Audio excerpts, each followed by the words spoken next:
بسم اللہ الرحمن الرحیم۔ السلام علیکم۔ روزی وائس چینل میں آپ سب کو خوش آمدید۔ آج میں آپ کے لیے ایک بہت ہی اچھی اور دلچسپ کہانی لے کر آئی ہوں۔ کہانی شروع کرنے سے پہلے آپ سب سے گزارش ہے کہ آپ نے اگر ابھی تک میرے چینل کو سبسکرائب نہیں کیا تو میرے چینل کو سبسکرائب کیجیے، ساتھ جو بیل آئیکن ہے اس کو بھی کلک کیجیے تاکہ ہر نئی آنے والی ویڈیو آپ تک آسانی سے پہنچ سکے۔ میں 10 برس کی ہو چکی تھی مگر ابھی تک دنیا میں میرا کوئی دوسرا بہن بھائی نہیں آیا تھا۔ امی ہر لمحہ مجھ سے کہتی کہ اریبہ دعا کرو کہ اللہ تمہیں بھائی دے دے۔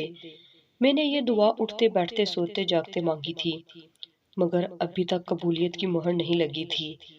اب امی کو کسی نے بتایا کہ پیر جی کے مزار پر جا کر جو دعا کی جائے وہ ضرور قبول ہوتی ہے۔ امی صبح سویرے ہی پیر جی کے مزار پر چلی گئی تھی جبکہ مجھے گھر میں ابو کے پاس چھوڑ گئی تھی۔ امی 5 گھنٹے بعد لوٹی تھی۔ میں تو ابو یہ دیکھ کر حیران رہ گئے تھے، امی کے ساتھ تو ایک بچہ بھی آ گیا تھا۔ ابو جلدی سے امی کے پاس گئے اور بولے یہ کون ہے؟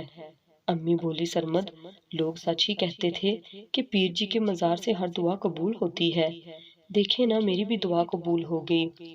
میں مزار پر کھڑی رو رو کر بیٹے کی دعا کر رہی تھی تو ایک عورت میرے پاس آ کر بولی روتی کیوں ہو بہن؟ اس بچے کو گود لے لو، یہ ویسے بھی بے سہارا ہے۔ میں تو 3 سال کے بچے کو دیکھ کر خوشی سے اچھل ہی پڑی تھی۔ اللہ نے تو مجھے پلا پلایا بیٹا دے دیا ہے۔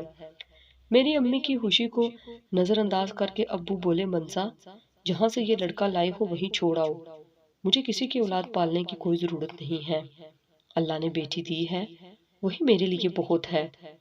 امی منہ بنا کر بولی صفدر کیا ہو گیا ہے آپ کو؟ ہم نے بیٹی بیاہنی نہیں ہے کیا؟ بڑھاپے کے سہارے کے لیے ہمیں بیٹے کی ضرورت ہے۔ ابو غصے سے اٹھ کر ہی چلے گئے تھے۔ امی نے مجھے چھوٹے بھائی کا نام علی بتایا تھا، مجھے وہ ننھا بھائی بہت ہی زیادہ اچھا لگا تھا۔ میں اس کے ساتھ کھیلنا چاہتی تھی مگر وہ کھیلتا ہی نہیں تھا، وہ ڈرا سہما سا گھر کے ایک کونے میں دبک کر بیٹھ جاتا تھا۔ اتنے میں ہمارے گھر ایک پڑوسن آ گئی، ان کی نظر علی پر پڑی تو بولی منزا یہ تم اریبہ کی فوٹو کاپی کہاں سے اٹھا لائی ہو؟ امی ہنس کر بولی میں نے اس بچے کو گود لے لیا ہے۔ وہ پڑوسن بولی لگتا تو نہیں ہے کہ گود لیا ہے، یوں لگتا ہے کہ تم نے اسے ہم سے چھپا کر رکھا ہوا تھا، تمہارا ہی بیٹا ہے نا؟ پڑوسن کے جانے کے بعد میں علی کا ہاتھ پکڑ کر آئینے کے سامنے لے گئی تھی۔ وہ سچ ہی کہہ رہی تھی کہ علی ہو بہو میرے جیسا تھا۔ اب یہ بات ہر زبان پر عام ہو چکی تھی، ہر شخص یہی کہتا تھا کہ علی اریبہ کا سگا بھائی ہی لگتا ہے۔ یہ باتیں ابو کے کانوں میں پڑتی رہتی تھی۔ ایک دن ابو غصے سے بولے منزا مجھے سچ بتاؤ یہ بچہ کس کا ہے؟ اس کی شکل اریبہ سے کیوں ملتی ہے؟ امی نے مزار والی بات پھر سے دہرا دی تھی تو ابو چپ کر گئے، مگر دادی ہر لمحہ ابو سے کہتی رہی کہ اپنی بیوی سے پوچھو بچہ کہاں سے اٹھا لائی ہے۔ مانا کہ دونوں بچوں میں تھوڑی بہت مماثلت قدرتی طور پر ہو جاتی ہے مگر یہاں تو معاملہ ہی عجیب ہے، آنکھوں کا رنگ، بالوں کا رنگ، حتیٰ کہ ہونٹوں کے نیچے دل بھی ایک سا ہے۔ تو مجھے شک ہو رہا ہے کہ بہو نے تم سے کوئی بات چھپا کر رکھی ہے۔ ابو روز روز کی باتیں سن کر سخت چڑچڑے ہو گئے تھے۔ ایک دن امی سے بولے منزا تم مجھے آج سچ بتا ہی دو، کیا تم نے میرے ساتھ کسی قسم کی کوئی خیانت کی ہے؟ امی دھارے مار مار کر رونے لگی تھی۔ ابو بولے صفدر امی بولی صفدر آپ مجھ پر شک کیسے کر سکتے ہیں؟ دادی ابو کو اکساتی تھی کہ تم منزا کو طلاق دے دو، میں تمہاری شادی کہیں اور کروا دوں گی۔ ابو بھی ہر لمحہ غصے میں ہی رہتے تھے۔ میں نے امی سے پوچھا کہ امی لوگ کیوں کہتے ہیں کہ علی میرا سگا بھائی لگتا ہے؟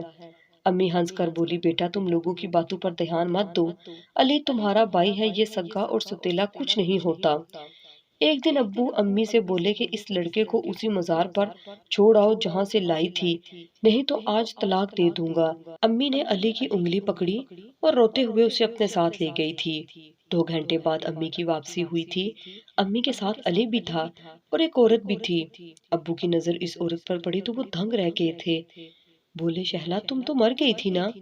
اس عورت نے سر ہلا دی اور بولی مری نہیں تھی بلکہ میرا ایکسیڈنٹ ہو گیا تھا، میں کومے میں 3 مہینے رہی تھی مگر میری کوکھ میں پلنے والا تمہارا بچہ محفوظ رہا تھا۔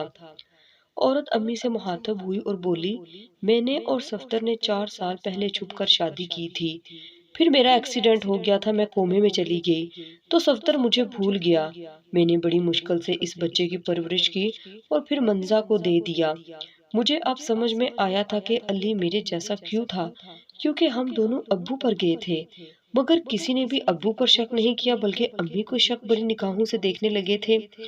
ابو نے امی سے معافی مانگ لی اور ابو کی دوسری بیوی ان سے طلاق لے کر چلی گئی تھی، کیونکہ وہ دوسری شادی کرنا چاہتی تھی، جبکہ میری دادی جھکی جھکی نظروں سے امی کو دیکھتی رہ گئی تھی۔